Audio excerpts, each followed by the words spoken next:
ప్రపంచంలో ఎక్కడున్నా మీ గోత్రనామాలతో వేదమందిర్ నిర్వహించే ఆన్లైన్ పూజలు హోమాల ద్వారా దైవ అనుగ్రహాన్ని పొందండి. నమస్తే బ్రదర్. నమస్తే సార్. ఉదయ్ కృష్ణారెడ్డి 780 ర్యాంక్. ఒక 5 సంవత్సరాలు వెనక్కి వెళ్తే కానిస్టేబుల్ పోలీస్ ఒంగోలు జిల్లాలో సింగరాయకొండ దగ్గర ఒక కానిస్టేబుల్ ఒక ఐపీఎస్ ఎస్ఐ అవ్వడం, తర్వాత ఒక కానిస్టేబుల్ గ్రూప్ 1 అవ్వడం సాధారణ జరుగుతుంటాయి. కానీ ఒక కానిస్టేబుల్ పట్టుదల సాధించి డైరెక్ట్గా సివిల్స్ కొట్టడానికి వచ్చావు, 780 ర్యాంక్ సాధించావు అంటే చాలా గొప్ప విషయం. నీకు ముందు ఫస్ట్ కంగ్రాట్స్. నువ్వు అనుకున్న లక్ష్యం అనేది అంత బలంగా ఉంది. చాలా మంది లక్ష్యం పెట్టుకుంటారు, గోల్ చేద్దాం అనుకుంటారు, కానీ అది రీచ్ అవ్వడానికి చాలా కష్టాలు ఎదురవుతుంటే అన్ని దాంతో వాళ్ళు వెనకడేస్తారు. ఏమనుకున్నావో సాధించాలనుకున్నావు. ఇంకా గొప్ప విషయం అంది ఐపీఎస్ అవ్వాలనుకోవడం అనేది. కాకి యూనిఫామ్ వేస్తున్నావు. ఇప్పుడు నువ్వు ఎవరికైతే సెల్యూట్ కొట్టావో వాళ్ళందరూ నీకు సెల్యూట్ కొట్టే స్థాయికి వచ్చావు. అది చాలా చాలా చాలా గ్రేట్. ఎందుకంటే నీ స్టోరీ ఇప్పుడున్న జనరేషన్కి ఒక రోల్ మోడల్గా ఉండాలని నేను కోరుకుంటున్నాను. సరే, ఇక మనం విషయంకి వస్తే 780 ర్యాంక్ ఒక కానిస్టేబుల్ సాధించడం అనేది అది ఆషామాష వ్యవహారం కాదు. ఒక సామాన్య కుటుంబంలో పుట్టిన వ్యక్తివి నువ్వు, ఒక రైతు కుటుంబంలో వచ్చి వచ్చావు. ఈ స్థాయికి తీసుకురావడానికి ఇందులో ఫస్ట్ క్వశ్చన్ 4వసారి అనుకుంటాను మీరు సాధించడం. 4వ అటెంప్ట్లో ఎలా సాధించారు, దీనికి ఏం మెయిన్ తీసుకున్నారు అదొకటి. 2, మీకు ఈ స్థాయికి తీసుకురావడానికి ఎంత పౌరుషంగా ఎంత పట్టుదల తీసుకురావడానికి ఆ రోజు సంఘటన జరిగింది. ఆ సంఘటనలో మీరు ప్లస్ తీసుకున్నారా మైనస్ తీసుకున్నారా? ఈ 3 ప్రశ్నలు సమాధానం చెప్పే ముందు కృష్ణారెడ్డి బ్యాక్గ్రౌండ్, ఆ రోజు జరిగిన సంఘటన. నా పేరు ఉదయ్ కృష్ణారెడ్డి అండి. మాది ఓళ్ళపాలెం గ్రామం, సింగరాయకొండ మండలం, ప్రకాశం డిస్టిక్ అండి. నా బాల్యం అంతా ఓళ్ళపాలెం గ్రామంలోనే జరిగింది. నా స్కూలింగ్ మా తల్లిదండ్రులకు వస్తే శ్రీనివాసరెడ్డి గారు, మా అమ్మగారు జయమ్మ గారు అండి. అన్ఫార్చునేట్లీ నేను చిన్నప్పుడు మా అమ్మగారు కాలం చల్లడం జరిగింది.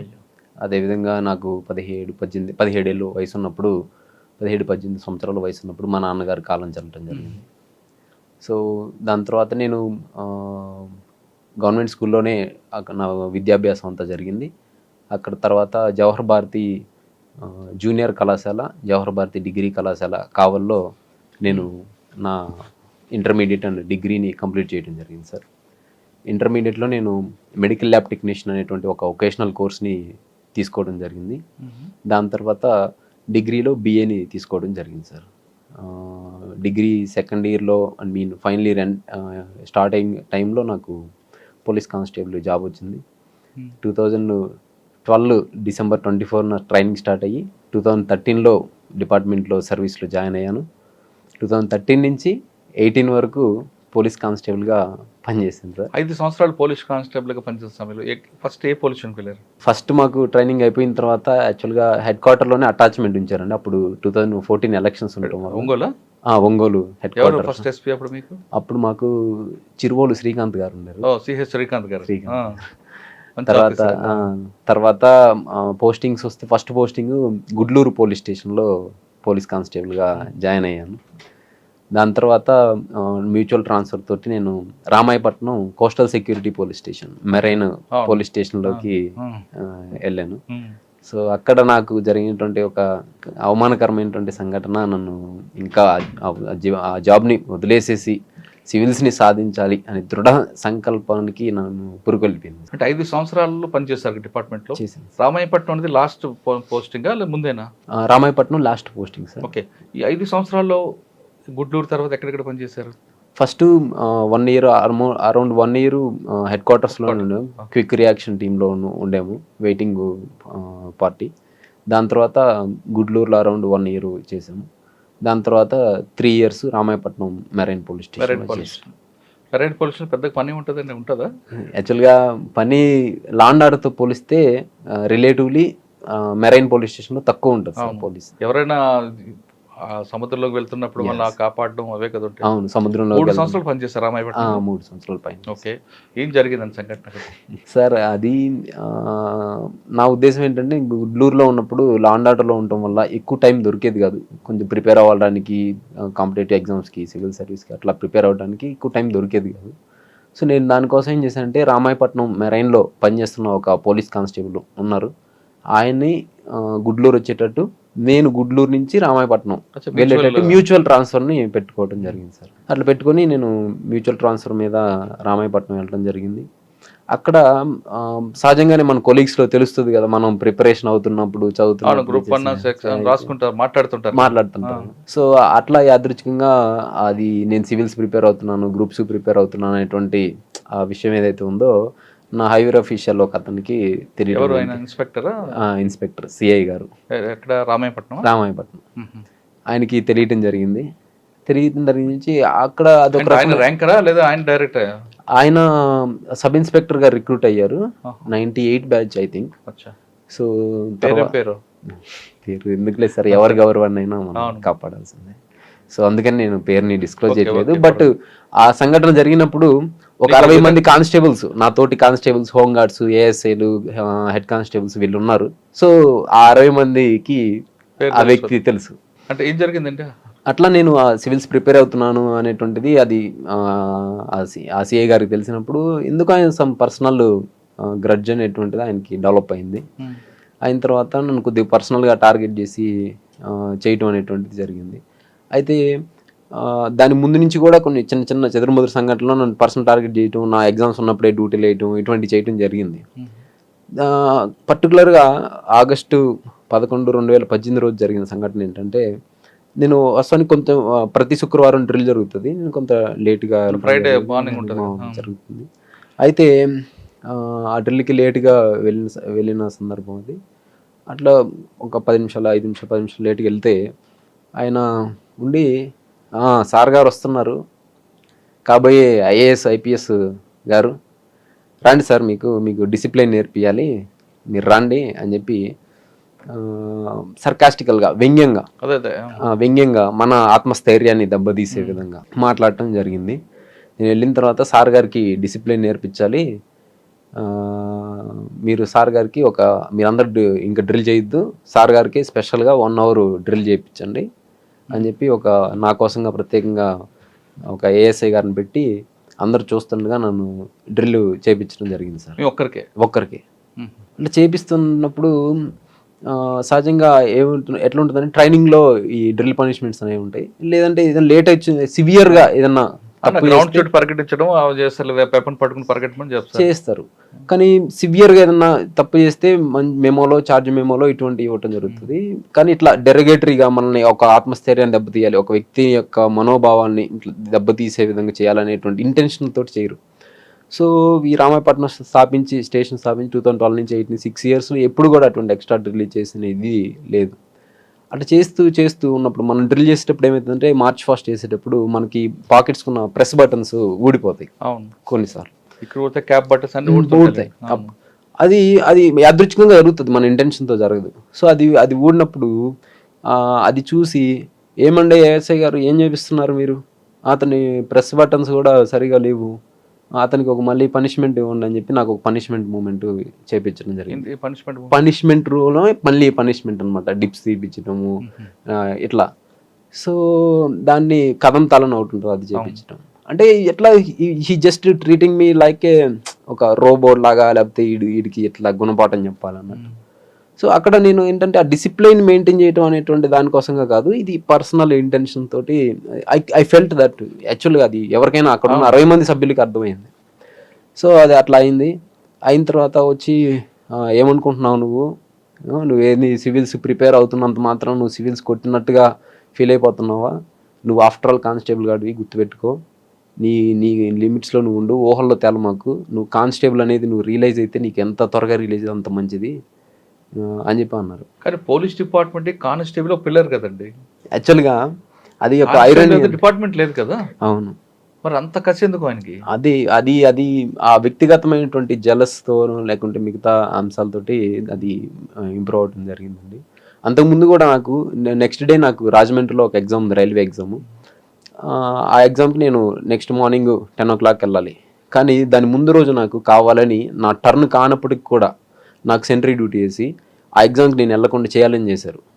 సో నేను అంటే పర్సనల్ ఇంటెన్షన్ తోటి నేను అదే విషయాన్ని నేను bureau of police research and డెవలప్మెంట్కి, మినిస్ట్రీ ఆఫ్ హోమ్ అఫైర్స్ వాళ్ళకి, డీజీపీ గారికి, అదేవిధంగా రాష్ట్రపతి గారికి, ప్రధానమంత్రి గారికి కూడా నేను లేఖ రూపంలో రాసి ఇట్లా చేస్తున్నారు, సో ఆ bureau of police research and development ఏంటంటే అసలు పోలీసింగ్ ఎలా ఉంది అనేటువంటి దాని మీద ఇండియాలో రీసెర్చ్ చేస్తూ ఉంటారు.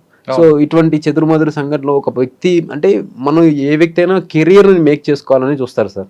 ఇప్పుడు మనం కానిస్టేబుల్ రిక్రూట్ అవుతున్నాం అంటే మనకి ఫర్దర్గా ప్రోగ్రెస్ ఉందంటేనే కదా మనం ఇంకా ఉత్సాహంతో పనిచేస్తాం, వేరే ఉన్నప్పుడు దాని దగ్గర వెళ్తుంటాం, ఉత్సాహంతో పనిచేస్తాం.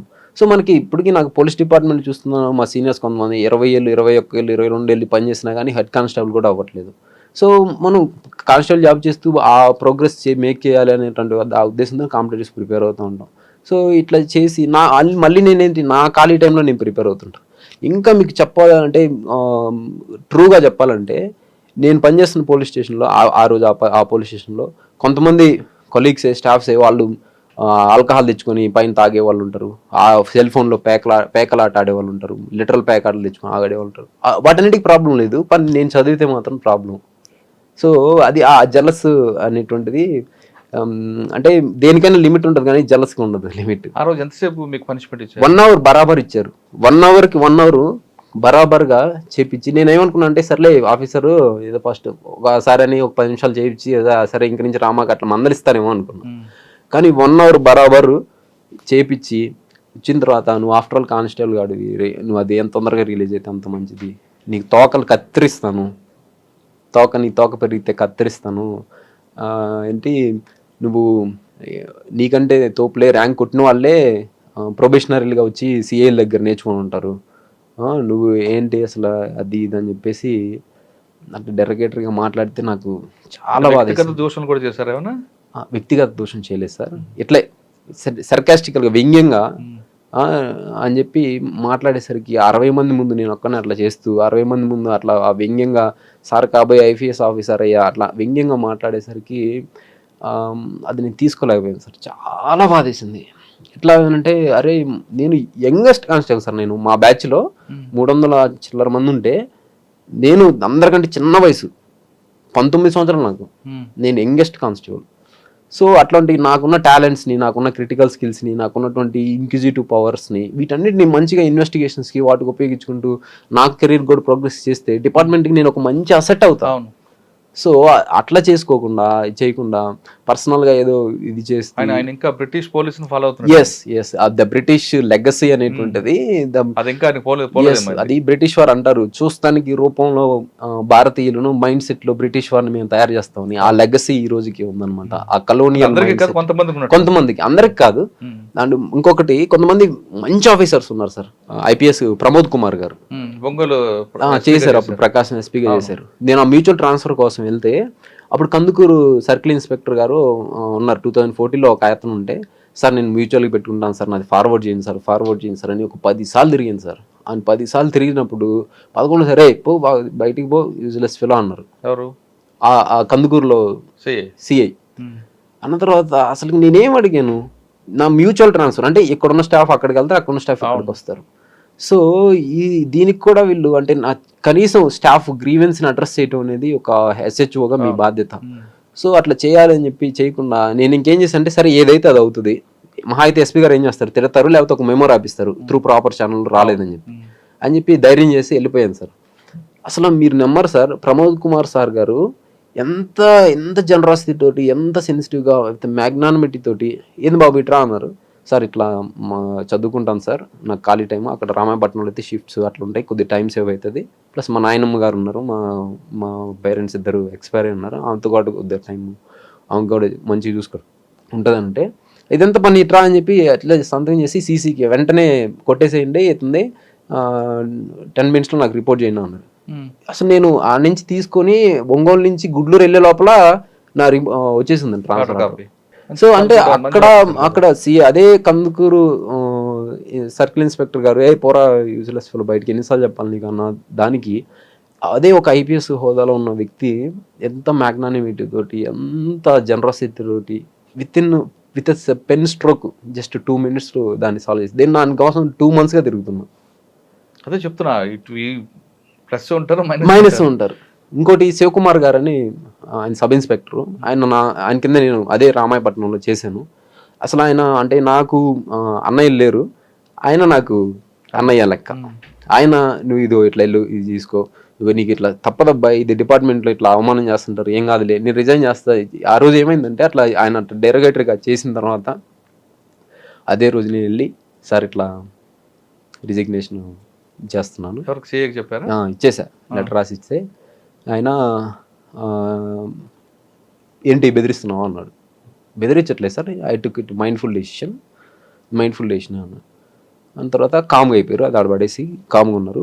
ఒక 1/2 అవర్ 45 minutes 1 అవర్ లోపల పిలిచారు. మళ్ళీ పిలిచి మీరు ఇది పెట్టారు కదా, దీన్ని పెట్టాలంటే త్రూ ప్రాపర్ ఛానల్ పెట్టాలంటే టైప్ చేసుకొని రా అన్నారు.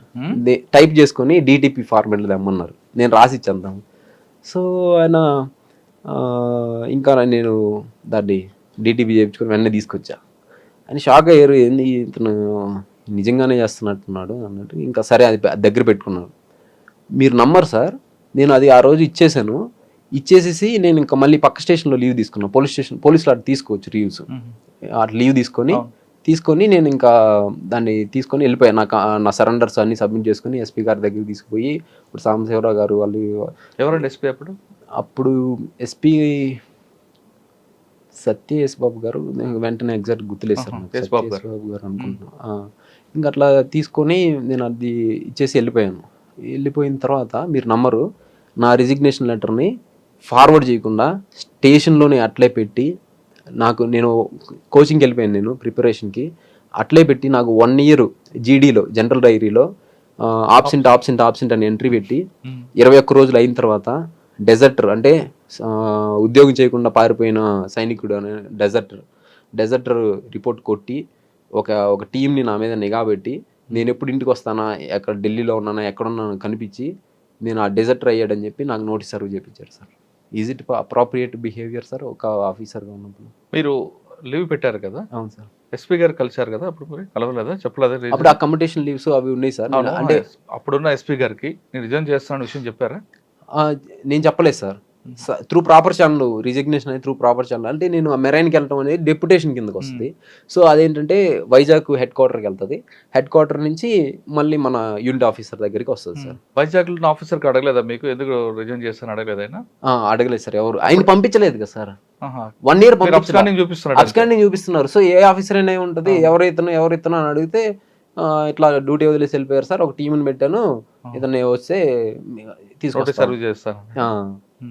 అసలు మీరు నమ్మరు సార్, నేను ఢిల్లీ నుంచి వచ్చాను ప్రిపరేషన్కి వెళ్ళి, ఒక పర్పస్ ఏదో వచ్చి అట్లా కూర్చున్నాను. నా దగ్గరికి వచ్చేసారు మా ఫ్రెండే వేణు అని ఒక అతను కానిస్టేబుల్ వచ్చి, నీకు సిఏ గారు ఇలా లెటర్ ఇమ్మన్నారు అని చెప్పి చెప్పాడు. ఆ లెటర్ని తీసుకొని చూస్తే మీరు ఇట్లా సంవత్సరం నుంచి ఆబ్సెంట్లో ఉన్నారు, డెజర్టర్ అయ్యారు, అది ఇది అని చెప్పి ఉంది. అసలు నాకు ఎంత బాధ వేసేది సార్. మీరు అడిగారా? నేను అడగలేదు. అడగకుండా నేను ఇంకా వైజాగ్ వెళ్ళిపోయాను హెడ్ క్వార్టర్కి. సార్ నేను ఇట్లా ఇదయ్యానని చెప్పి అప్పుడున్న ఐజీపీ గారికి ఎక్స్ప్లెనేషన్ చెప్పుకున్న తర్వాత, ఇది మాకు సంబంధం లేదండి, ఇది ఇంకా మీరు ఎట్లా సార్ట్అవుట్ చేస్తారు, దీనికి నాకు దగ్గర సొల్యూషన్ లేదు, మీరు 1 year డెజర్టర్ అయిపోయారు ఎట్లా అని సార్ ఏం అనలేదు. ఇంక నేను మళ్ళీ అప్పుడు సిద్ధార్థ్ కౌశల్ గారు వచ్చి ఉన్నారు ప్రకాశం డిస్ట్రిక్ట్కి. ఇంకా సిద్ధార్థ్ కౌశల్ గారి దగ్గరికి వెళ్ళి, సార్ చాలా యంగ్ అండ్ డైనమిక్ సార్, చాలా ప్రోయాక్టివ్గా పనిచేస్తారు. నేను వెళ్ళాను, రాగానే మంచిగా మళ్ళీ టర్న్అవుట్ నీట్గా చేసుకుని మళ్ళీ పోలీస్ యూనిఫామ్ వేసుకొని వెళ్ళి సార్ని కలిసి, సార్ ఎట్లా అంటే ఎందుకు ఎగ్జాక్ట్గా చెప్పు రీజను, అన్ని కథలు కాకుండా మామూలుగా చెప్పు నాకు అన్నాడు. నేను చెప్పాను సార్ ఇట్లా సివిల్ సర్వీస్కి వెళ్ళాను, ఇట్లా అయింది ఇన్సిడెంట్, ఇట్లా అయిందని అంటే, అప్పటికి నేను ప్రిలిమ్స్ పాస్ అయ్యి వెళ్ళాను సార్. ప్రిలిమ్స్ పాస్ అయ్యి వెళ్ళా 2019 ప్రిలిమ్స్ వెళ్ళా. అక్కడ సార్ నన్ను బాగా లైక్ చేశారు. Okay gentlemen, all the best, నేను ఏం చేస్తామంటే దీనికి సొల్యూషను అని చెప్పి A2 క్లర్క్ ఉంటారు, ఈ డీటెయిల్స్ చూసేవాళ్ళు, సత్యవాణి మేడం ఎవరు ఉంటారు, ఒంగోలు DP వాళ్ళు, ఆ మేడం పిలిపించారు.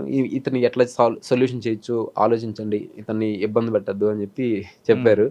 చెప్తే మేము చూసి ఏదో ఒకటి రెట్రోస్పెక్టివ్గా దాన్ని యాక్సెప్ట్ చేసేటువంటి ఒక ప్రొవిజన్ ఉంది సార్ మన దగ్గర.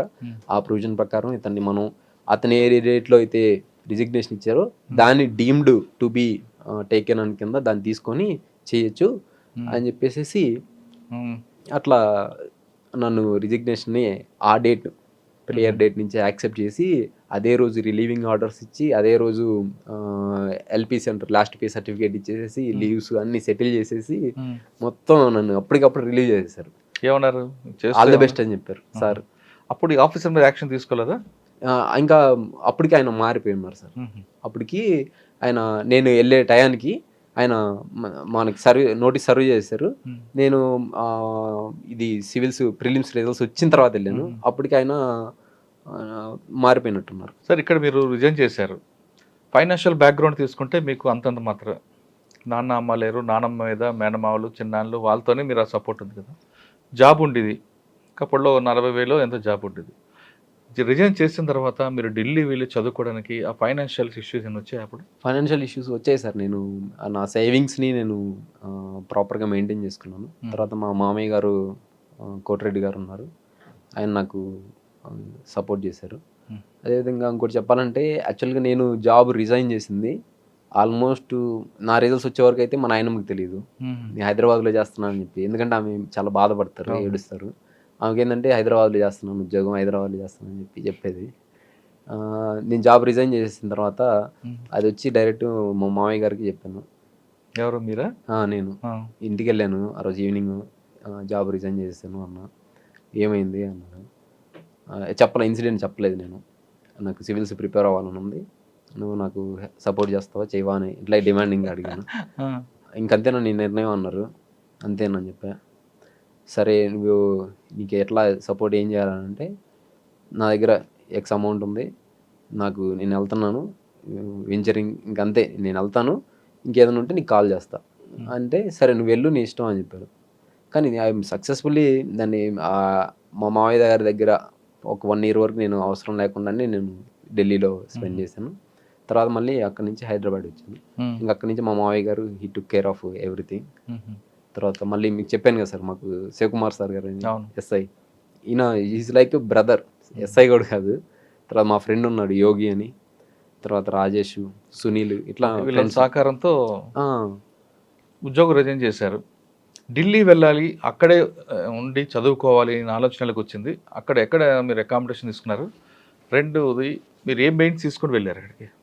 మీ ఆప్షన్ ఏంటి పెట్టుకున్నారు? సార్ నేను ఢిల్లీ వెళ్ళడానికి ఫస్ట్ వాజీరామన్ రవి దాంట్లో జాయిన్ అవ్వాలని చెప్పేసి వెళ్ళాను సార్. నీకు ఇక్కడ నా ఫ్రెండ్ యోగి అని చెప్పాను కదా సార్, తను విఆర్ఓగా పనిచేస్తారు. ఆయన పనిచేసే విలేజ్లో చలిజాముల వెంకటేశ్వర్ గారు అని అన్న అప్పుడు ఐఏఎస్ కొట్టున్నారు, 2015 బ్యాచ్ కొట్టుంటే మా ఫ్రెండ్ ఆయన దగ్గరికి తీసుకెళ్ళి అన్న ఇట్లా ఉదయ్ బాగా చదువుతాడు, ఇది ఇట్లా చేయాలనుకుంటున్నాడు అని చెప్పి అన్నకు కూడా చెప్పలా ఇట్లా ఏంది ఇన్సిడెంట్ అని.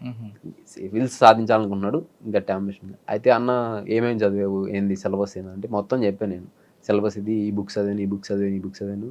ఇంకా అసలు మేము ప్రిపరేషన్ స్టార్ట్ చేసినప్పుడు మాకు కూడా ఈ బుక్స్ మేము పరిచయం లేదు, నువ్వు ఇంకా చదివి వెళ్తున్నావు కాబట్టి ఇంకా మంచిది, అక్కడికి పలానా ఇన్స్టిట్యూట్కి వెళ్ళి అని చెప్తే వెళ్ళానండి.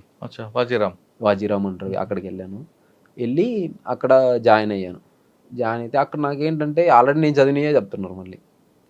మళ్ళీ నాకు గ్రాడ్యుయేషన్ BA ఉంది కదా, హిస్టరీ పాలిటీ ఇవన్నీ నాకు చదివినయే చెప్తున్నారు, ఎక్సెప్ట్ ఇంటర్నల్ సెక్యూరిటీ కొన్ని టాపిక్స్ ఇటువంటి తప్పించి. సో ఇంకా నాకు అక్కడ కూడా ఇంకా వెదరు ఫుడ్ ఏం పడలేదు. సో ఇంకా సబ్జెక్ట్ కూడా అంతా ఎక్కువ ఏం చెప్తున్నారు అనిపించలా. ఓకే వీళ్ళు కూడా బేసిక్సే చెప్తున్నారు, కాకపోతే ఒక ఎక్స్పోజర్ అయితే వచ్చింది. అందరూ IITs నుంచి వచ్చేవాళ్ళు, IIMs నుంచి వచ్చేవాళ్ళు అందరూ అక్కడి నుంచే స్టార్ట్ చేస్తారు అని అర్థమైంది. ఇంకా ఇన్ఫాక్ట్ తీసుకుంటే నేను ఇంకా నాకు డిగ్రీలో సబ్జెక్ట్ పరిచయం కూడా ఉంది, కొంతమందికి అసలు పరిచయం లేకుండా స్టార్ట్ చేస్తాను. అర్థమైన తర్వాత ఇంకా వెదరు ఫుడ్ వాటన్నిటి కోసం నేను హైదరాబాద్ షిఫ్ట్ అయిపోయి ఇక్కడ హైదరాబాద్లో అశోక్ నగర్లో ఉన్నాను. అక్కడ నేను political science and international relations తీసుకున్నాను ఆప్షనల్. తర్వాత 19 attempt ఫస్ట్ టైం ప్రిలిమ్స్ అయింది, మెయిన్స్ అయింది, ఇంటర్వ్యూకి వెళ్ళి ఫైనల్ లిస్ట్లో 9 marks తోటి ఉండలేకపోయాను, అది కట్ ఆఫ్ మిస్ అయింది. తర్వాత ఇంక 20 attempt కోవిడ్, దానివల్ల ఇవ్వలేకపోయాను. తర్వాత 21లో CSAT ఫెయిల్ అయ్యాను ప్రిలిమినరీ. తర్వాత 22లో మళ్ళీ CSAT ఫెయిల్ అయ్యాను. GS కంప్లీట్ అవుతుంది కానీ CSAT పోతుంది. అప్పుడు బాగా డిసప్పాయింట్ అయిపోతే ఇంకప్పుడు నాకు సునీల్ అని ఇంకో ఫ్రెండ్ ఉన్నాడు, ఫైర్ SI అతను, కడపలో చేస్తాడు పులివెందుల్లో. తను వచ్చి అన్న ఇట్లా నేను మ్యాథ్స్ కొద్దిగా వీక్ అనమాట, ఇట్లా ఇది మ్యాథ్స్ ఈ కెరీర్ విల్ యాప్ అనే దాంట్లో జాయిన్ అవ్వండి, ఇంకోటి కాంప్రహెన్షన్ మేధాటి శ్రీనివాస్ గారు అని ఉంటారు, ఆయన దగ్గర జాయిన్ అవ్వండి మీకు అవుతుంది అని చెప్పారు. తర్వాత అన్న భార్గవ్ అన్నది ఒక అన్న ఉన్నారు, అన్న Chhattisgarh cadre IAS officer. Okay. అన్న కూడా సీసాట్ కొన్నిసార్లు ఆబ్స్టికల్స్ ఫేస్ చేశారు. అన్నను కూడా సజెషన్ అడిగితే కొన్ని సజెషన్స్ ఇచ్చారు. సో ఎన్ని సజెషన్స్ ఈ మళ్ళీ ఈ మిస్టేక్స్ రెక్టిఫై చేసుకుని మళ్ళీ 23 అటెంప్ట్.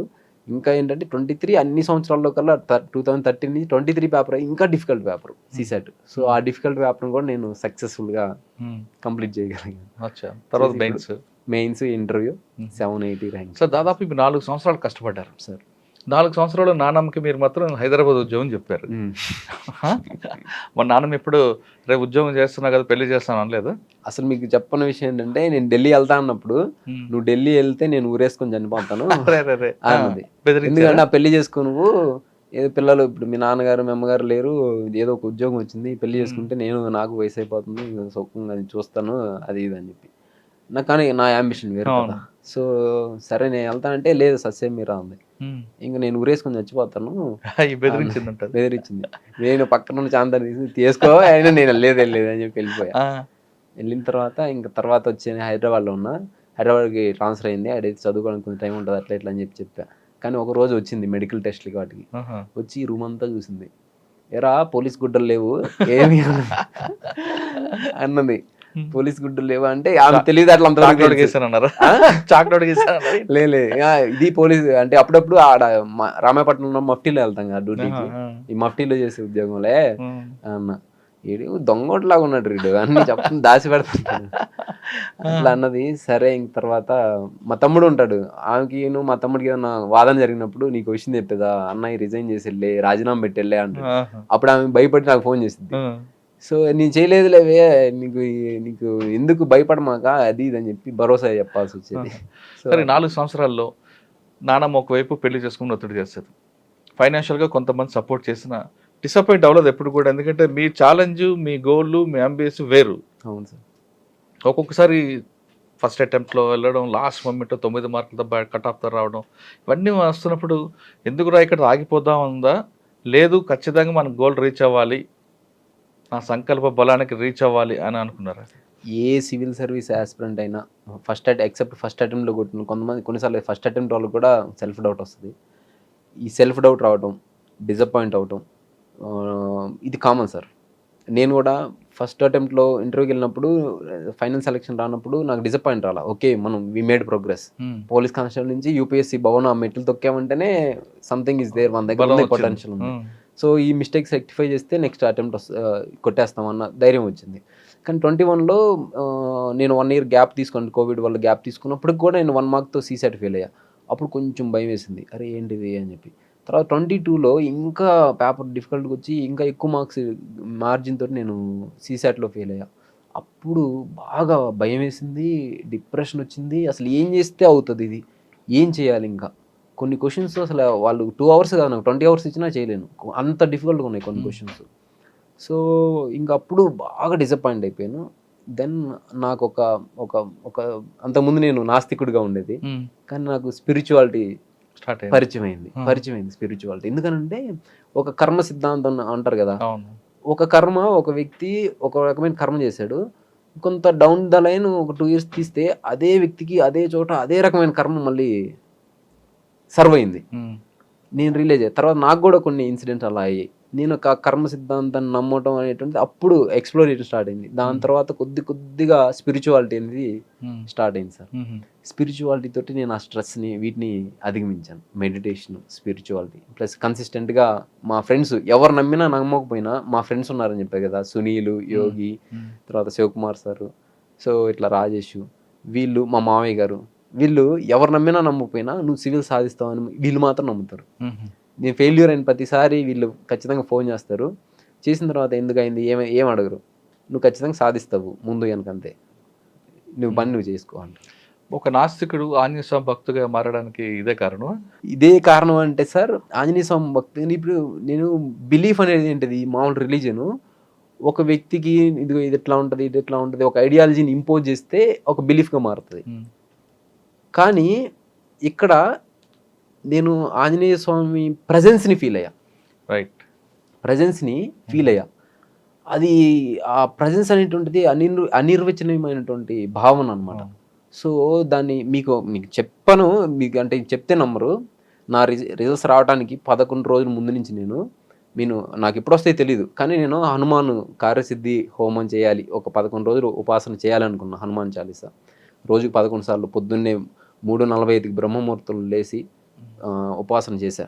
కరెక్ట్గా 11వ రోజు అంటే నిన్న కాక మొన్న చేసి ఇక్కడ వివేక్ నగర్లో, అది చక్రపల్లిలో, ఈ అశోక్ నగర్ ఏరియాలో హనుమాన్ టెంపుల్ ఉంది. ఆ హనుమాన్ టెంపుల్లో వెళ్ళి హనుమాన్ కార్యసిద్ధి హోమంలో పాల్గొని నేను రూమ్కి వచ్చి సుందరాకాండ వింటా చదువుతా ఉన్నా.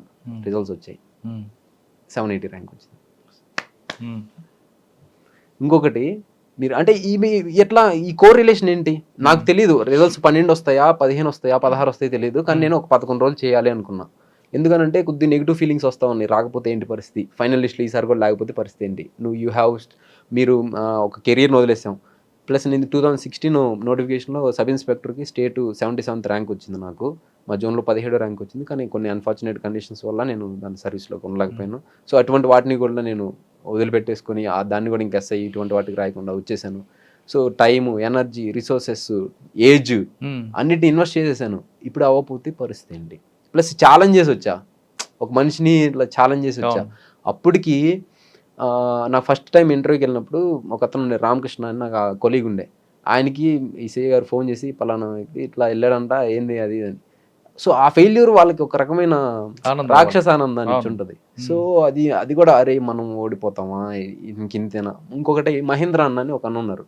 అన్న నాతో పాటు కానిస్టేబులే, కానీ ఆయన తర్వాత ఎస్ఐ కొట్టి ఇప్పుడు నెల్లూరు డిస్టిక్లో చేస్తున్నారు. అన్న నేను రిజైన్ చేసి వచ్చేటప్పుడు చేశాను. తర్వాత ఆయనకి సంభవం తెలిసింది, ఫోన్ చేశాడు, నువ్వు రిజైన్ చేసావు కదా, నీకు ఒకటే చెప్తా గుర్తుపెట్టుకో, నువ్వు వెళ్ళి సాధించావు అనుకో గుడ్, ఒక 100 లక్షలాది మందికి నువ్వు స్ఫూర్తి అవుతావు. ఇంకొకళ్ళు కూడా కానిస్టేబుల్ జాబ్ని కూడా వదులుకొని చేయడానికి ముందుకు వస్తారు. మధ్యతరగతి, తల్లిదండ్రులు లేని వ్యక్తులు, గ్రామీణ ప్రాంతంలో ఉన్న వాళ్ళు, తెలుగు మీడియంలో చదివినటువంటి వాళ్ళు, ఇంగ్లీష్ రానిటువంటి వాళ్ళు. సో ఇటువంటి వాళ్ళందరూ నువ్వు ఒక స్ఫూర్తి అవుతావు. అదే నువ్వు సాధించలేదా, ఈ మిగతా వాళ్ళు కూడా భయపడిపోతారు, ఎందుకు రిస్క్ చేయటం అది ఇది అని చెప్పి. సో అన్న చెప్పిన మాట కూడా నాకు మైండ్లో బాగా అవన్నీ వచ్చి భలే బాధపడ్డాను సార్. చేస్తాను. మీరు ఒక ఛాలెంజ్ చేసి బయటకు వచ్చారు. మీరు ఢిల్లీ వాజీరామ్ అవ్వచ్చు, తర్వాత అశోక్ నగర్ అవ్వచ్చు, అక్కడికి వస్తున్న మిగతా బ్యాచ్మేట్స్ ఎవరైనా అంత వాళ్ళ బ్యాక్గ్రౌండ్స్ అంతా కూడా చాలా రిచ్ ఫ్యామిలీస్ నుంచి, లేదా మీరు అన్నట్ల ఐఐటి కర్పూర్ రకరకాల వ్యక్తులు వస్తుంటారు. వాళ్ళు చూసినప్పుడు ఎవరైనా నేను ఒక చిన్న ఊరు నుంచి ఒక కానిస్టేబుల్ నుంచి వచ్చాను, వీళ్ళతో కలిసి నేను జర్నీ చేయగలనా, ఈ గోల్ రీచ్ కాగలనా అనే భావన ఎప్పుడు వచ్చిందా? చాలాసార్లు వచ్చింది సార్. అయితే ఎవరి ద్వారా అయితే ఆ భావన వచ్చిందో వాళ్ళ ద్వారా ఆ భావన కూడా పోయింది. ఎందుకంటే ఇప్పుడు నా చుట్టూ ఐఐటి, నాకు భార్గవ్ అని ఉన్నాడు, ఈ సంవత్సరం 590 ర్యాంక్ వచ్చింది, లాస్ట్ ఇయర్ 772. భార్గవ్ తను ఐఐటి బాంబే. తర్వాత విశాల్ అని ఉన్నాడు ఇంకొక ఆయన, అతను 3-4 ఇంటర్వ్యూస్ ఇచ్చారు, ఆయన ఐఐటి బాంబే. తర్వాత జగత్ సాయి, రాళ్లపల్లి జగత్ సాయిని ఇప్పుడు యూపీ క్యాడర్లో ఐఏఎస్గా పనిచేస్తున్నారు, తను ఐఐటి ఖరగ్పూర్. తర్వాత శామ్యుల్ వెస్లీ అని ఒక అతను ఉన్నారు, ఆయన 3-4 ఇంటర్వ్యూస్ ఇచ్చారు, ఆయన గుజరాత్ గిఫ్ట్ సిటీలో చేస్తున్నారు. సో ఆయన ఐఐటి ఖరగ్పూరే. సో వీళ్ళందరిని చూసి నాకు భయం వేసింది, అరే వీళ్ళందరూ ఐఐటి వాళ్ళరా, నేను మామూలు స్కూలు కాలేజు ఏంటి, అసలు నాకు పెద్ద ఇంగ్లీషు ఇంత వీళ్ళకి వచ్చినంత ఇదిగా రాదు అని చెప్పి. కానీ నేను ఎప్పుడైతే ఫస్ట్ అటెంప్ట్లో ఇంటర్వ్యూకి వెళ్ళానో నాకు అక్కడ జగత్ సాయి పరిచయం అయ్యారు, అక్కడ ఢిల్లీలో పరిచయం అయ్యి చెప్పాడు, నేను ఇట్లా ఐఐటి ఖరగ్పూర్, అసలు నువ్వు ఇట్లా వచ్చావంటే నీకు చాలా గ్రేట్ ఉదయ్, నువ్వు యూ విల్ మేక్ ఇట్ అని. ఇంకోటి రాహుల్ రెడ్డి నంద్యాలలో జాయింట్ కలెక్టర్ చేస్తున్నారు. అన్న నేను ఒకే బెంచ్లో రాశాను మెయిన్స్, ఆ సంవత్సరం అన్నకి ఐఏఎస్ వచ్చింది. అన్న చెప్పారు, ఆ ఎగ్జామ్ హాల్లో చెప్పాడు, ఉదయ్ నువ్వు ఫస్ట్ అటెంప్ట్ డేట్ వచ్చావు కదా, నువ్వు ఖచ్చితంగా ర్యాంక్ కొడతావు, ఇదే మూమెంట్ అని కీప్ అప్ చేయి, ఫెయిల్యూర్స్ వచ్చినా సక్సెస్ వచ్చినా పెద్దగా డిమోటివ్ అవ్వకని. ఇట్లా ఎవరి వల్ల అయితే ఈ భద్రతా భావం ఇలా అందరితో పోటీ కలవాలని అని వచ్చిందో వాళ్ళ వల్లే నాకు మళ్ళీ భద్రతా భావం వచ్చింది. ఇప్పుడు వీళ్ళే నాకు భార్గవే సీసాట్ గురించి కొంత చెప్పడం, విషయాలు అన్న మీరు చాలా బాగా పాయింట్స్ని జనరేట్ చేస్తున్నారని చెప్పడం, వెస్లీ కానీ జగత్ సాయి ఇట్లా వాళ్ళ వల్లే పోయింది. అవునా? ఇప్పుడు అశోక్ నగర్ మీరు ఉన్నారు, ఈ ఇన్స్టిట్యూషన్ మీకు సపోర్ట్ చేసింది ఇప్పుడున్న శరత్ చంద్ర? అవును సార్. యాక్చువల్గా శరత్ సారు నాకు దొరకడం అనేది గుడ్ మెంటర్ దొరకడం అనేది నేను అదృష్టం అంటారు కదా సార్. అదృష్టం అంటే ఏదో బంగారం దొరకటమో లాటరీ కొట్టడం కాదు. మంచి వ్యక్తుల్ని మన జీవితంలో పరిచయం అవటం కూడా అదొక అదృష్టంగానే నేను నమ్ముతా సార్. ఎందుకనంటే ఇప్పుడు శరత్ సార్ ఉన్నారు. శరత్ సార్ ఏం చేశారంటే నన్ను అర్థం చేసుకున్నారు. నా కెపాసిటీస్ ఏంది, నా వీక్నెస్ ఏంది, నా స్వాట్ అనాలిసిస్ చేసి నాకు ఏమేం చేయాలి, ప్రిలిమ్స్కి ఏం చేయాలి, మెయిన్స్కి ఏం చేయాలి, ఇంటర్వ్యూకి ఏం చేయాలి, ప్రిలిమ్స్కి నోట్స్ ఎలా ప్రిపేర్ చేసుకోవాలి, తర్వాత మెయిన్స్ అప్పుడు నేను లాస్ట్ టైం 2019 అటెంప్ట్ అప్పుడు ఒక 110 మార్క్స్కి వదిలేసి వచ్చా. సో ఈ 110 మార్క్స్ వదిలేకుండా వచ్చుంటే నేను సర్వీస్లో ఉండేవాడిని సర్వీస్లో. సో దీన్ని ఏం చేయాలి, దీని అడ్రస్ అంటే ఈ విధంగా చేయాలి, ఇట్లా నాకు పర్సనలైజ్ చేసేసి శరత్ సారు ప్లస్ నన్ను ఊరికే ఎవ్రీడే రాయమంటారు. ప్రతిరోజు రాసి ఒకే ఒక ఆన్సర్ ఒక A4 షీట్లో రాసి పంపిస్తే ఆయనకి ఎంత టైం ఉన్నా నాకు టైం కేటాయించి చేశారు.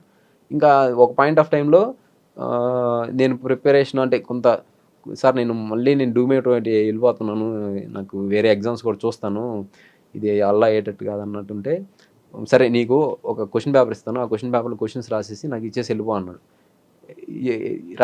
రాసి ఇచ్చాను. ఇచ్చిన తర్వాత మళ్ళీ ఆయన ఇంకో క్వశ్చన్ పేపర్ ఇచ్చాడు, ఆల్రెడీ రాసిన పేపర్.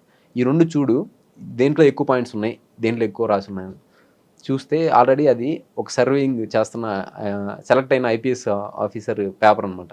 చూడు కొన్ని క్వశ్చన్స్ నువ్వు ఆయన కంటే కూడా నువ్వు బాగా రాస్తున్నావు, ఓన్లీ CSAT దాన్ని ఒక్కదాన్ని 4 మిస్ని ఖచ్చితంగా ర్యాంక్ వస్తుంది చెప్పారు.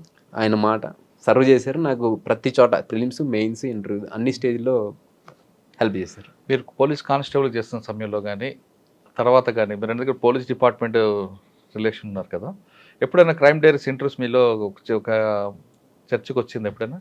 చాలాసార్లు వస్తుంది సార్. ఎందుకనంటే సమాజం ఉంటుంది, సమాజం అంతా కంప్లైంట్స్ అంటే ఒక చట్టము లేకపోతే సమాజం ఒక పూలప్ అయ్యి పాపులర్ సావరెంటీ పార్లమెంట్ ద్వారా ఎక్స్ప్రెస్ అయ్యి దాని ద్వారా చట్టాలు వస్తాయి. అవును. సో ఈ చట్టాలు అనేటువంటి వాడిని అందరూ ఫాలో అయితే ఓకే, వెల్ అండ్ గుడ్. కానీ డీవియంట్ బిహేవియర్ ఉంటుంది. ఎక్కువ మంది ఈ డీవియంట్ బిహేవియర్ గురించి మాట్లాడటానికి ఇష్టపడరు. ఇటు ఎందుకురా వాడు పెరద్ర పుట్రా వాడిని వదిలేసేయని అంటారు. సో అంటే వాడిని పట్టించుకోవడానికి ఇష్టపడరు. సో అట్లా సమాజంలో ఉన్నటువంటి డీవియంట్ బిహేవియర్ దాన్ని క్రైమ్ రూపంలో ఎక్స్ప్రెస్ అవుతూ ఉంటుంది. సో ఈ క్రైమ్ని చర్చించటం, దాని సున్నితమైనటువంటి అంశంగా మీరు దాన్ని తీసుకొచ్చి ప్రజలకి దాన్ని విభిన్న దృక్పథంలోంచి, మీ దృక్పథం ఒకటి, ప్రజలది ఒక దృక్పథం ఉంటుంది, ఆఫీసర్స్ది ఒక దృక్పథం ఉంటుంది. ఈ మూడింటిని జోడించి ఒక చోట ప్రజెంట్ చేయటం అనేటువంటిది that is a beautiful job sir అది యాక్చువల్గా. దానివల్ల ఏమవుతుందంటే నేరాల యొక్క సరళి అంటే ట్రెండ్ ఎలా ఉంది, ఆఫీసర్స్ ఆ నేరం పట్ల ఎటువంటి దృక్పథాన్ని కలిగి ఉన్నారు, అదేవిధంగా చట్టంలో ఉన్నటువంటి లోపాలు కావచ్చు ఒకటి. రెండోది నేరం చేసిన వ్యక్తి యొక్క స్వతహాగా చేసేటువంటి మోటివ్ ఏదైతే ఉంటుందో దానికంటే కూడా ఎక్స్టర్నల్ ఫ్యాక్టర్స్కి ఎక్కువ ఇన్ఫ్లుయెన్స్ అవుతాయి. సో ఇవి ఎట్లా ఇన్ఫ్లుయెన్స్ చేస్తాయి వ్యక్తిత్వాన్ని.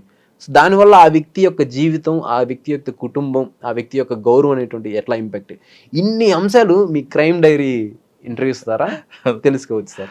So that is a very beautiful thing. That is why మీకు ఇంటర్వ్యూ స్టార్టింగ్ ముందే మీరు రికార్డ్ చేయడానికి ముందు కూడా I'm feeling very happy to meet you sir అని చెప్పింది. సార్ ఒకసారి మనం వెనక్కి వెళ్దాం. ఇప్పుడు మీకు 780 ర్యాంక్ వచ్చింది, మరొకసారి ఇంకొకసారి అటెంప్ట్ చేయాలి ఎందుకు అనుకుంటున్నారండి? దానికి ఉన్నాయి సార్ రీజను.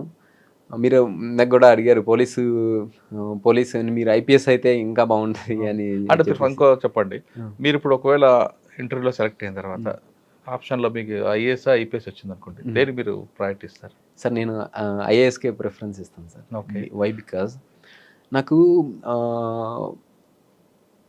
ఈ సమాజంలో ఇప్పుడు నాలాగా ఉన్న పిల్లలు ఉన్నారు, వాళ్ళకి ఇప్పుడు నాకన్నా సపోర్ట్ సిస్టమ్ ఉంది, ప్లస్ అది నా ఎబిలిటీస్ ప్లస్ నాకున్న బ్యాక్గ్రౌండ్ కావచ్చు, నా సోషల్ కన్స్ట్రక్ట్ కావచ్చు. సో వీటన్నిటి ద్వారా నాకు సపోర్ట్ సిస్టమ్ అనేది మొబిలైజేషన్ అయ్యింది. కానీ అది లేని వాళ్ళ పరిస్థితి అండి. సో అటువంటి వాళ్ళకి కూడా నా వంతు కృషి చేయాలి, వాళ్ళకి హెల్ప్ చేయాలి, రిసోర్సెస్ని. కానీ నా వ్యక్తిగత హోదాలో నేను అన్ని వేల కోట్లు లేకపోతే ఇన్ని మానిటరీ రిసోర్సెస్ నేను పర్సనల్గా నా దగ్గర లేవు. సో నేనేం చేయాలను, ఒక డెసిషన్ మేకింగ్ పొజిషన్లో ఉన్నాను అనుకో, గవర్నమెంట్ రిసోర్సెస్నే నీడీ పీపుల్కి అందించగలుగుతా ఒకటి. రెండోది ఏంటంటే నేను బలంగా చాలా దృఢంగా IAS అవ్వాలి ఎందుకు అనుకుంటున్నాను అంటే, మనకి 108 సర్వీస్ ఉంది సార్. మనకి ఎక్కడన్నా యాక్సిడెంట్ అయితే వచ్చి అయ్యో కుర్రోమర్రో అనుకుని కాల్ చేస్తే వచ్చి తీసుకెళ్ళి హాస్పిటల్లో చేసి అంత ఆపరేషన్ చేస్తారు. ఏదైనా ఇబ్బంది అయితే ఫ్యామిలీ వాళ్ళు అయితే హాస్పిటల్లోనే ఇన్పేషెంట్ వార్డు. అవును. కానీ జంతువులకు అలా లేదు కదా సార్. జంతువులు మీరు హైవే మీద మీరు ట్రావెల్ చేసి ఉంటారు, కొన్నిసార్లు జంతువులు కొట్టి ఉంటాయి. మీరు ఏదైనా హెల్ప్ చేద్దామని దిగినా కూడా దానికి ఏదైనా వాటర్ పోయటమో లేదంటే కొద్దిగా పక్కనే నెట్టేయటం అదే చేస్తారు. కానీ మీరు దాన్ని తీసుకుని వెళ్ళలేరు. మీరు చేయాలని హెల్ప్ చేయాలని ఇంటెన్షన్ ఉన్నా కూడా చేయలేరు. సో మేము మూగజీవులు ఎంత బాధపడతాయి సార్, ఎంత బాధపడతాయి. సో వాటి యొక్క వేదనని మనం అర్థం చేసుకోలేం.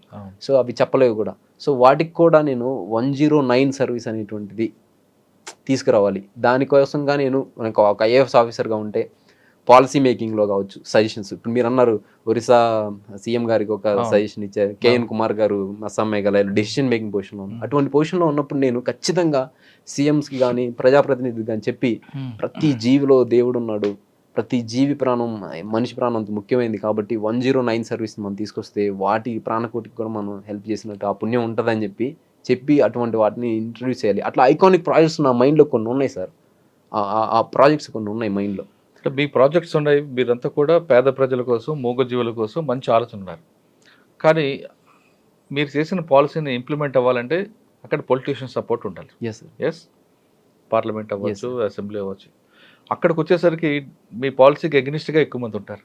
వాళ్ళకి మైలేజ్, పొలిటికల్ మైలేజ్ వచ్చిన పాలసీకే ప్రయారిటీ ఇస్తారు తప్ప మీరు మూగజీవులకి చేస్తామన్నా లేదా ఇంకోటి చేస్తామన్నా మైలేజ్ రాని ప్లాన్స్కి వాళ్ళు సపోర్ట్ చేయరు జనరల్గా. Correct right. అటువంటప్పుడు మీ డెసిషన్ వల్ల మారుతుంది. చెట్ నేను అనుకుని సాధించలేదు అని మరొకసారి రిజైన్ చేస్తారా? ఏమో సార్, అటువంటి రిజైన్ చేసి ఇప్పుడు అన్నమలై గారు ఉన్నారు తమిళనాడులో. ఆయన కెరీర్ని స్టార్ట్ చేసుకున్నప్పుడు ఐపీఎస్ ఆఫీసర్గా చేయాలనుకున్నారు. సో అటువంటి డెసిషన్ మేకింగ్ ఈ దేశానికి బలం ఏంటంటే యువత డెమోగ్రఫిక్ డివిడెండ్ స్టేజ్లో ఉంది. ఒకప్పుడు సారా ప్యాకెట్లు, పులిహోర ప్యాకెట్లకి ఇస్తే ఓట్లు వేసే ఓట్లు. ఈరోజు యువత సోషల్ మీడియా చేతిలో పట్టుకున్నారు. They are well aware of it. కొంతమంది ఉన్నారు పొలిటికల్ అలైన్మెంట్స్ ఉన్న వాళ్ళు ఏంటంటే మంచిని కోరుకుంటున్నారు సార్. నేను చూస్తున్నా, మీరు యూట్యూబ్ కామెంట్స్ కావచ్చు, ఎవరైనా ఎడ్యుకేటెడ్ వాళ్ళతో చేసినప్పుడు నాలెడ్జ్ అందించడానికి విద్య, వైద్యం, న్యాయం, సామాజిక న్యాయం ఇటువంటి వాటిని అందించే వాళ్ళకి, మంచి సుపరిపాలన చేసే వాళ్ళకి, ఓట్ బ్యాంక్ పాలిటిక్స్ చేయకుండా చేసే వాళ్ళకి, ఇటువంటి వాటికి చేసేదానికి వాళ్ళని ఇస్తున్నారు సార్. భవిష్యత్తులో నేను ఈ పొలిటికల్ కన్సెన్సస్ని కూడా ఇటువంటి ప్రజామోద్యం ఉన్నటువంటి ప్రాజెక్టులకి తీసుకురావడానికి పార్టీలని కన్విన్స్ చేయగలను. అంటే పార్టీలో ఇన్ఫ్లుయెన్షియల్ వ్యక్తుల్ని నేను కన్విన్స్, ఇప్పుడు లైక్ జయప్రకాష్ నారాయణ గారు ఉన్నారు, ఆయన తీసుకొచ్చారు 91st అమెండ్మెంట్ ఏదో తీసుకొచ్చారు. సో ఇట్లా కొన్ని civil society members, X bureaucrats చేయగలుగుతున్నారు. సో మనం సాధారణంగా బ్యూరోక్రాట్స్ అందరికీ పొలిటీషియన్ ఫెయిల్ అవుతుంటారు కదా. ఎస్ సార్, అది ఒక ఇండియన్ డెమోక్రసీలో ఉన్న it is an irony sir. అది ఒక అనామలీగా చెప్పొచ్చు. ఎందుకంటే బ్యూరోక్రాట్స్ ఎందుకని ఫెయిల్ అవుతారంటే నా అభిప్రాయం ప్రకారం ఇండియన్ సొసైటీ అనేటువంటిది ఒక మల్టిపుల్ డైవర్సిటీ ఉన్నటువంటి సొసైటీ. ఇంకోటి ఏంటంటే మనం we are moved by emotions sir. People they are moved by emotions rather than cognition. ఆలోచన కంటే కూడా ఎమోషన్, హృదయానికి ఎక్కువ ప్రాధాన్యత ఇస్తారు. సో పొలిటీషియన్స్ ఏం చేస్తారంటే ప్రజల హృదయాల్ని, పాలిటిక్స్ అన్నది ఎమోషనల్, ఇమేజ్, ప్లానింగ్ ఉంటాయి, దాన్ని డ్రివెన్ చేస్తారు. కానీ మనకి ఇప్పుడు జయప్రకాష్ నారాయణ అంటారు, ఆయన లేకపోతే జేడి లక్ష్మీనారాయణ గారు ఉన్నారు. వీళ్ళు ఏం చేస్తారంటే సమాజము, తర్వాత అకౌంటబిలిటీ, పారదర్శకత, జవాబుదారీతనము, నిధులు దుర్వినియోగం అవ్వకూడదు, ప్రజా ప్రయోజనాలకి ఉండాలి, తర్వాత క్యాపిటల్ ఇన్వెస్ట్మెంట్ ఉండాలి, తర్వాత వెల్ఫేర్ మెకానిజమ్స్ మిస్యూజ్ అవ్వకూడదు, ఇంక్లూజన్ ఎక్స్క్లూజన్ ఎర్రర్స్ ఉండకూడదు. ఇవన్నీ చెప్తే ఎవరికి అర్థం కాదు.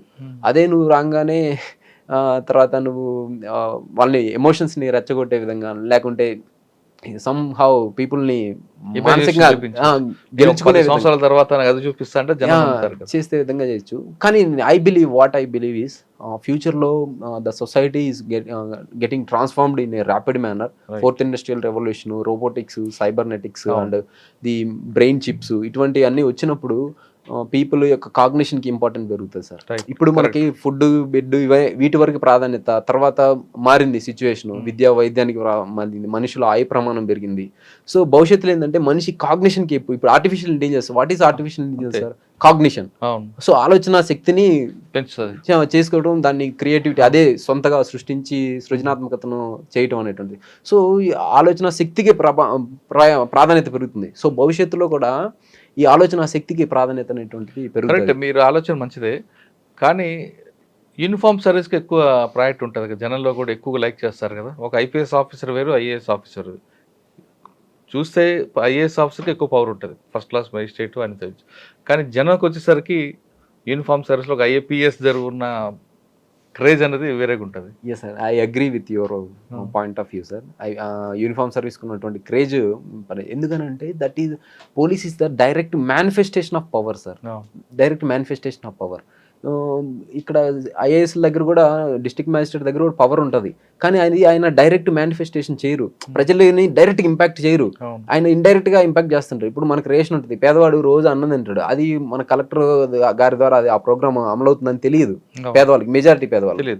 కానీ ఒక వ్యక్తి ఒక కుటుంబాన్ని లేదా కొట్టారనుకోండి, ఇప్పుడు పోలీసు వాళ్ళ దగ్గరికి వెళ్తే వాళ్ళు వచ్చి ఈ ప్రాబ్లం సాల్వ్ చేస్తారని ప్రజలకి పీపుల్కి తెలుస్తుంది. దట్ డైరెక్ట్ మేనిఫెస్టేషన్ అనేటువంటి కాంటాక్ట్ ఉండటం వల్ల ఆ ఇమేజ్ అనేటువంటిది పెరుగుతుంది సార్.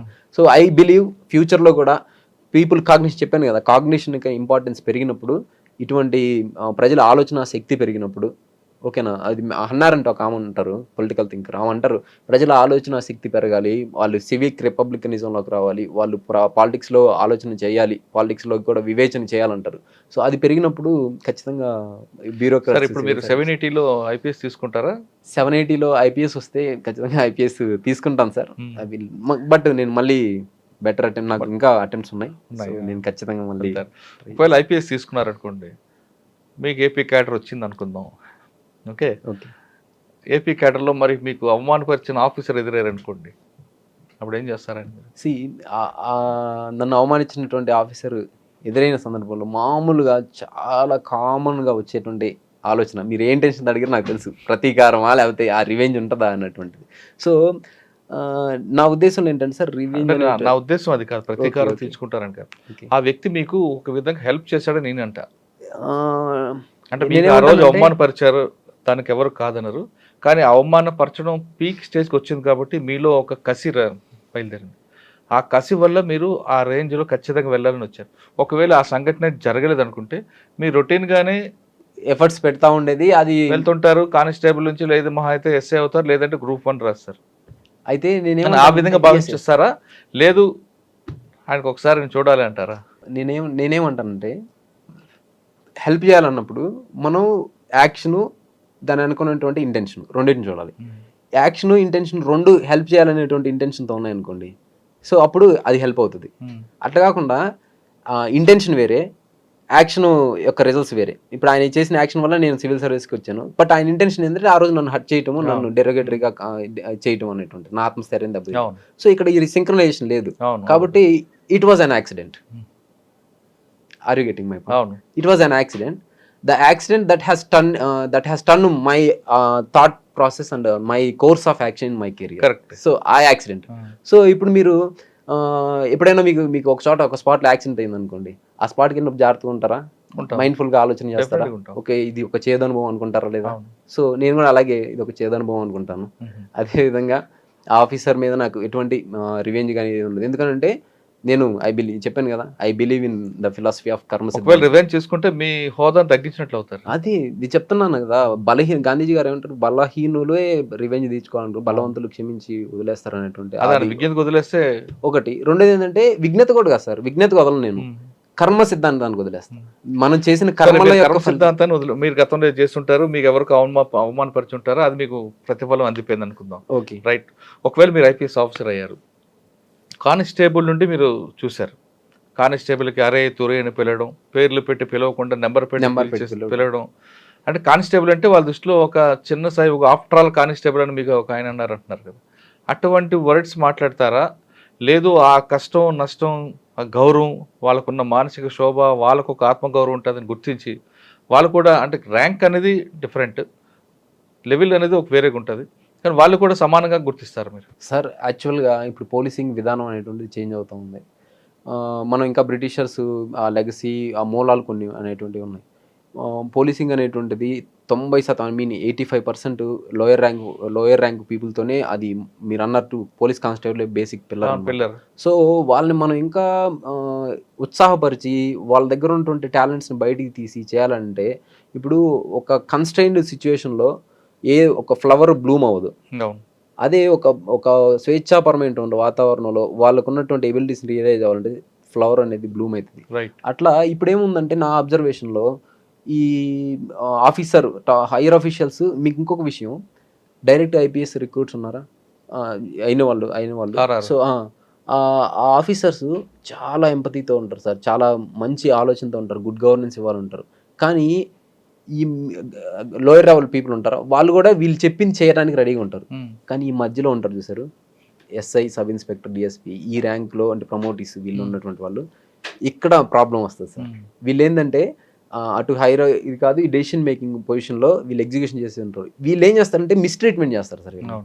సో వీళ్ళ యొక్క ఐడియల్స్ ఉంటాయా, ఇప్పుడు ఒక ఐపీఎస్ ఆఫీసర్ వచ్చి మనం సుపరిపాలన, గుడ్ గవర్నెన్స్ చేయాలి, ఫ్రెండ్లీ పోలీసింగ్ చేయాలన్నప్పుడు ఆ ఇంటెన్షన్స్ని వీళ్ళు ఎగ్జిక్యూట్ చేయరు. వీళ్ళ యొక్క అహంకార ధోరణి, వీళ్ళ యొక్క రిజిడ్ యాటిట్యూడ్స్ని ఇవ్వటం వల్ల అది జరుగుతుంది.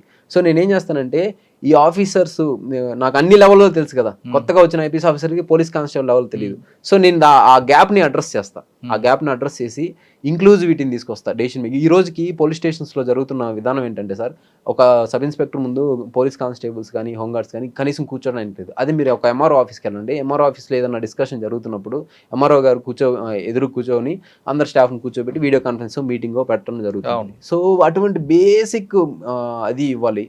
తర్వాత వాళ్ళకి వీక్లీ ఆఫ్ సిస్టమ్ అనేటువంటిది ఇవ్వాలి. ఎందుకంటే మనకి ఖచ్చితంగా ప్రతి మనిషికి వీక్లీ ఆఫ్ సిస్టమ్ ఇవ్వాలనే సబ్జెక్ట్ వచ్చింది కాబట్టి 1000 మంది ప్రజలకి ఒక కానిస్టేబుల్ ఉండాలనేది పీపీఆర్ చెప్తుంది. కానీ ఇప్పుడు 1,00,000 మందికి ఒక కానిస్టేబుల్ ఉన్నారు. మ్యాన్ పవర్ లేనప్పుడు మీరు వీక్లీ ఆఫ్ స్టాటిస్టిక్స్ వేరే ఉంది సార్. ఇంకొకటి ఏంటంటే సార్, నేను బిలీవ్ చేసేది systematic organization of resources and efficient use of resources sir. ఇప్పుడు మనకి మీ దగ్గర మనం చేయాలనుకుంటే రిక్రూట్ చేసుకుంటే గవర్నమెంట్కి చాలా మంది రిక్రూట్ చేసుకోవచ్చు. ఇప్పుడు ప్రజా వనరులు చాలా ఉన్నాయి. So that is the beauty. మనం ఇప్పుడు ఇండియన్ సొసైటీ, ఇండియన్ గవర్నమెంట్ అనేటువంటిది మనం రిసోర్స్ని ఎఫిషియెంట్గా యూజ్ చేసుకోవాలి. సో అందరిని తీసేసుకోవటం, వాళ్ళని ఎఫిషియెంట్గా యూజ్ చేసుకోలేకపోవడం అనేటువంటిది కాకుండా ఉన్న స్టాఫ్ని ఎఫిషియెంట్ ప్లానింగ్ తోటి, టెక్నాలజికలీ ఎయిడెడ్ సర్వలెన్స్ తోటి దీన్ని తీసుకొచ్చేసి ఆర్టిఫిషియల్ ఇంటెలిజెన్స్ కావచ్చు, డేటా అనలిటిక్స్ కావచ్చు, క్రైమ్ ఇప్పుడు మనం చూస్తుంటాం, క్రైమ్ హాట్ స్పాట్స్ని చూడొచ్చు, బ్లాక్ స్పాట్స్ చూడొచ్చు, ఇటువంటి వాటిని చేసి ప్లస్ క్రైమ్ అజంప్షన్స్ కూడా చేస్తున్నారు, తర్వాత ప్రిజంప్షన్స్, ఇటువంటివి కూడా ఉన్నాయి అనమాట. సో పోలీసింగ్ దానికి సంబంధించి సో బెటర్ ప్రాక్టీసెస్, గుడ్ ప్రాక్టీసెస్ని తీసుకొని వచ్చి ఈ స్టాఫ్ని కనుక వాళ్ళని సెన్సిటైజ్ చేయాలి సార్. స్టాఫ్ని సెన్సిటైజ్ చేయాలి, వాళ్ళ వెల్ఫేర్ని ఎన్షూర్ చేయాలి, వాళ్ళకు ఉన్నటువంటి ఏదన్నా గ్రీవెన్సెస్ ఉంటే వాటిని ఫాస్ట్గా అడ్రస్ చేయాలి. సో ఇటువంటివన్నీ చేసినప్పుడు వాళ్ళకి ఏంటంటే ఇది నా డిపార్ట్మెంట్ రా పలానా. ఇప్పుడు మీరు అబ్జర్వ్ చేసి ఉంటారు, నేను ఆల్మోస్ట్ 4-5 ఎస్పీల కింద పనిచేస్తాను సార్. రామాయపట్నం కావచ్చు, దీంట్లో కావచ్చు. ప్రతిసారి ఎస్పీ గారు మారినప్పుడు పోలీసింగ్ మారుతుంది సార్. మీరు అబ్జర్వ్ చేయండి, ఎస్పీ గారు మారినప్పుడు వర్క్ కల్చర్ మారుతుంది. సో ఎస్పీ గారు మారినప్పుడు మారిపోతుంటుంది. ఇప్పుడు సిద్ధార్థ కౌశల్ గారు ఉన్నారు, జియో అని పెట్టారు, జూనియర్ ఇన్వెస్టిగేషన్ ఆఫీసర్స్ అని.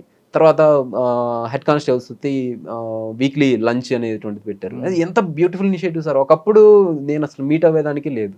అంటే ఒక్కొక్క ఆఫీసర్ వచ్చిన తర్వాత వాళ్ళ వర్క్ స్టైల్ బట్టి మారిపోతుంటారు. మీరు అన్నిలో సిద్ధార్థ్ కౌశల్ గారు జియో పెట్టారు, ఇంకొక ఆఫీసర్ భోజనాలు పెడతారు, ఇంకొక ఆఫీసర్ వచ్చినప్పుడు కానిస్టేబుల్ పదమే కాదు అసలు ఆఫీసర్ అని పిలవాలని కూడా సంబోధిస్తుంటారు. ఓకే, ఇక మీ డిపార్ట్మెంట్ వరకు అయింది.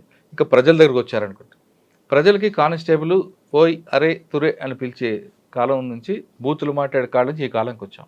ఇప్పుడు మీరు వచ్చిన తర్వాత దాన్ని అలాగే కొనసాగిస్తారా, లేదా బ్రిటిష్ పద్ధతిని కొనసాగిస్తారా? లేదు, హైలీ క్వాలిఫైడ్ ఆఫీసర్లు వస్తున్నారు కాబట్టి, కానిస్టేబుల్ కూడా బీటెక్ చదివిన చాలామంది వస్తున్నారు.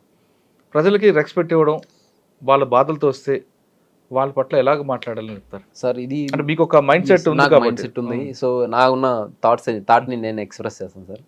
యాక్చువల్గా పోలీస్ స్టేషన్కి వచ్చేది ఎవరు సార్? బాధలు ఉన్న వాళ్ళు వస్తారు. సో ఆ బాధలో వచ్చినటువంటి వారికి స్వాంతన చేకూర్చే విధంగా మనం మాట్లాడేటువంటి విధానం. ఇప్పుడు చేంజెస్ వస్తున్నాయి. లేడీ రిసెప్షనిస్ట్ని పెట్టడము, వాళ్ళకి మఫ్టీలో యూనిఫామ్లో ఉంటే ప్రజలు భయపడుతున్నారని మఫ్టీలో పెట్టి వాళ్ళకి ఫెసిలిటేట్ చేయటము, అర్జీ రాయటము, వాటికి ఫెసిలిటేట్ చేయటం, ఇటువంటివి వస్తున్నాయి. కానీ ఇంకా చెదురుమదురు సంఘటనలు మాత్రం ఉన్నాయి. అరే తురే అంటాము, ఇది చేయటం అనేటువంటిది. ఇక్కడ 2 ఆస్పెక్ట్స్ ఉన్నాయి సార్. ఒకటి అరే తురే అంటాం, లేకపోతే గద్గద స్వరంతో, లేకపోతే ఈ గదిమినట్టు మాట్లాడటం, రఫ్గా మాట్లాడటం, ఇటువంటివి అవసరం ఉంది పోలీస్ డిపార్ట్మెంట్. కొంత ఎవరితో ఎవరైతే యాంటీ సోషల్ ఎలిమెంట్స్ ఉన్నారో, ఎవరైతే మనల్ని అటాక్ చేసే ట్రబుల్ మాంగర్స్ ఉన్నారు వాళ్ళతోటి మాత్రం కరుకుగానే ఉండాలి సార్. కరుకమైనటువంటి కత్తిలాగే ఉండాలి. అదేవిధంగా ఎవరైతే విక్టిమ్తో సాఫ్ట్గా ఉండాలి. సో ఆ డిస్క్రిప్షన్ని ఎప్పుడు మనం ఇంప్రూవ్ చేస్తామంటే పోలీస్ వాళ్ళకి వెల్ఫేరు, వాళ్ళకి జాబ్ చేయాలనేటువంటి ఇంట్రెస్ట్ని కల్పించాలి. మీరు అబ్జర్వ్ చేయండి, లోయర్ ర్యాంక్ స్టాఫ్తో ఎప్పుడైనా ఇంటరాక్ట్ అవ్వండి, ఎక్కువ మంది ఏం జాబ్ అబ్బా, వద్దబ్బా, రావద్దబ్బా ఇట్లా చెప్తుంటారు. ఇదేదో తప్పక చేస్తున్నాము ఇట్లా అని. సో వాళ్ళకి ఆ ఇంట్రెస్ట్ కనిపించాలి. అరే ఇప్పుడు ఉన్న ఈ ప్రమోషన్స్ సీనియారిటీ కాకుండా ఒక 20% 30% ప్రమోషన్స్ని మెరిట్ మీద ఇస్తాము, మీరు మీ డ్యూటీ పర్ఫార్మెన్స్ మీద ఇస్తాము, సో ఇటువంటి ప్లస్ ఏదైనా ఇన్సెంటివ్స్ ఇస్తాము. సో ఇట్లా కనుక వాళ్ళకి చెప్తే, వాళ్ళు చేస్తే, వాళ్ళకి ఆ ఇంట్రెస్ట్ కలిగిస్తే, ఓకే నాకు మంచి ఇన్సెంటివ్స్ వస్తే నేను మంచిగా రిసీవ్ చేసుకుంటే, కస్టమర్ అండ్ సర్వీస్ ఫీడ్బ్యాక్ అనేది మంచిగా ఉంటే నాకు ఇట్లా వస్తుంది. సో ఇటువంటి వాటన్నిటికీ చేసినట్లయితే ఆర్గనైజ్డ్గా efficient use of resources with technological aided policing అనమాట చేస్తే ఒక మంచి ప్రజలకి పోలీస్ అంటే మంచి అభిప్రాయం వస్తుంది, పోలీసులో లోయర్ ర్యాంక్ పీపుల్కి పోలీసింగ్ మీద ఇంట్రెస్ట్ వస్తుంది. సో దాని తర్వాత హైర్ అఫీషియల్స్ వాళ్ళ యొక్క మంచి ఆదర్శవంతమైనటువంటి ఆలోచనల్ని అమలు చేయడం జరుగుతుంది. సో ఇవన్నీ ఒక సింక్రనైజేషన్ జరిగినప్పుడు ఖచ్చితంగా మనం మంచి పోలీసింగ్ అంటే మీ డిపార్ట్మెంట్ కాకుండా పబ్లిక్ ఎలాగా సర్వ్ చేయాలో కూడా మైండ్లో సిస్టమ్ ఒకటి ఫ్రేమ్ ఉంది సార్. ఓకే, ఫైనల్గా చెప్పండి. చాలామంది ఇప్పుడు మీలాంటి సంఘటనలు జరిగినప్పుడు ఈ డిపార్ట్మెంట్ నాకు వద్దు అని ఎస్కేప్ ఉంటారు. ఒకసారి 2 సార్లు రాలేదు, మనకి రాదు సివిల్స్ అనుకొని పారిపోయే వాళ్ళు కనిపిస్తుంటారు.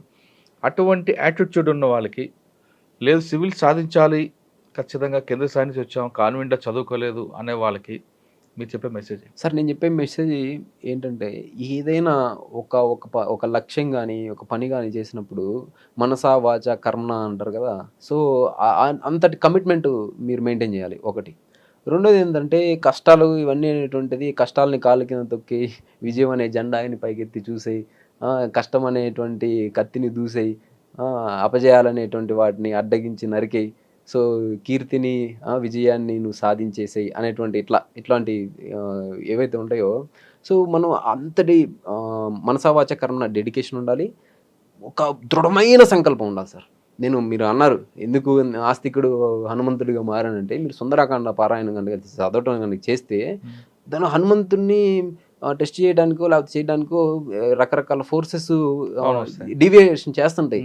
అసలు ఆయన ఒక్క చోట కూడా రెస్ట్ తీసుకోడు, ఒక అచంచలమైనటువంటి దృఢ సంకల్పంతో దృఢ నిశ్చయంతో ముందుకెళ్తూ చేస్తూ ఉంటాడు. సో అంతటి దృఢ సంకల్పాన్ని దృఢ నిశ్చయాన్ని మెయింటైన్ చేయాలి ఒకటి. ఓకేనా? మనసావాచ కర్మ, అచంచలమైన దృఢ విశ్వాసం. రెండోది హార్డ్ వర్క్ సార్. మూడోది హార్డ్ వర్క్ మించినటువంటి రామబాణం ఏది లేదు ఈ ప్రపంచంలో. నువ్వు హార్డ్ వర్క్ అంటే ఎవడైనా ఫెయిల్ అవుతాడు కానీ హార్డ్ వర్క్ చేసేవాడు ఫెయిల్ అవ్వడు అన్నట్టు. సో ఈ హార్డ్ వర్క్ చేయడానికి మనం ఎల్లవెల్ల సంసిద్ధంగా ఉండాలి సార్. ఈ 3 ఆస్పెక్ట్ని కనుక మనం సింక్రనైజ్ చేసి, వివేకానందుడు అంటాడు కదా, లేండి మేల్కోండి మీరు సాధించే వరకు ఆగకండి అని. ఇనప కండరాలు ఉక్కు నరాలతో కూడిన యువత ఈ దేశానికి అవసరం అనేటువంటిది. సో అటువంటి మైండ్ సెట్ని కనుక మనం ఇంప్రూవ్ చేసుకోగలిగితే, ఈ లక్ష్యమే కాదు సార్, సివిల్స్ అనేది అంతటి దృఢ సంకల్పం ఉన్న వ్యక్తులకి ఇది సివిల్స్ అనేది చాలా చిన్నది సార్. ఇంకా బలమైనటువంటి లక్ష్యాలని సాధించగలరు సార్. అది నేను బలంగా విశ్వసిస్తాను. సో కృషి ఉంటే మనుషులు ఋషులు అవుతారు అనేది ఒక గీతం. మనిషిలో మన దృఢ సంకల్పం ఉంటే ఖచ్చితంగా ఋషులే కాదు, మనం ఏదైనా సాధించవచ్చు అంటున్నారు Uday Krishna Reddy. Constable after all constable అని ఒక ఇన్సల్ట్ నుంచి ఆయనలో ఒక కసి బయలుదేరి, ఆ కసి అనేది ఆయన మీద పగగా ప్రతీకారంగా తీసుకోకుండా తను ఒక లక్ష్యం సాధించుకోవడానికి ఆ కసిగా మార్చుకొని ఆ కసిగా చదివి 4వ సారి ఆయన సివిల్ సాధించారు. ఇప్పుడు ఆయన 780 ర్యాంక్ వచ్చి తర్వాత ఆయన అనుకున్న లక్ష్యానికి మరొకసారి కూడా రెడీ అవ్వడానికి ఉన్నారంటే, మనలో ఉన్న కసి దృఢ సంకల్పం అనేది గట్టిగా ఉంటే ఎక్కడికైనా తీసుకెళ్తుంది అనే బెస్ట్ ఎగ్జాంపుల్ ఉదయ్ కృష్ణారెడ్డి గారు. ఆయన మరిన్ని చదవాలి, బాగా చదవాలి, ప్రజలకు సేవ చేయాలి. ఆయన మైండ్లో ఉన్న ఫ్రేమ్స్ ఏ విధంగా ఉన్నాయో, తన సిబ్బందికే కాదు ప్రజలకు ఏ విధంగా సహాయం చేయాలి అన్న ఉద్దేశం అని ఉందో అది సక్సెస్ అవ్వాలని మనం కూడా కోరుకుందాం. ఈ వారం ఉదయ్ కృష్ణారెడ్డి గారిని చూసి ప్రతి ఒక్కరు కూడా ఇదే విధంగా ఉండదు తప్ప కేవలం సెల్ ఫోన్లే మన జీవితం, తల్లిదండ్రులను మర్చిపోయి ఆత్మహత్యలు చేసుకుందాం, ప్రేమే మన జీవితం అంటూ మాట్లాడుతున్న వాళ్ళకి ఈయన ఒక బెస్ట్ ఎగ్జాంపుల్, ఒక రోల్ మోడల్గా భావించాను. Thank you brother. Thank you. All the best. Really very good experience with you sir. Personally లేదు, నువ్వు అనుకుంది సాధించావు. అందరూ అలాగుంటే ఇంక అసలు ఎస్ సార్. మనం ఎక్కడో ఉంటాం. Thank you.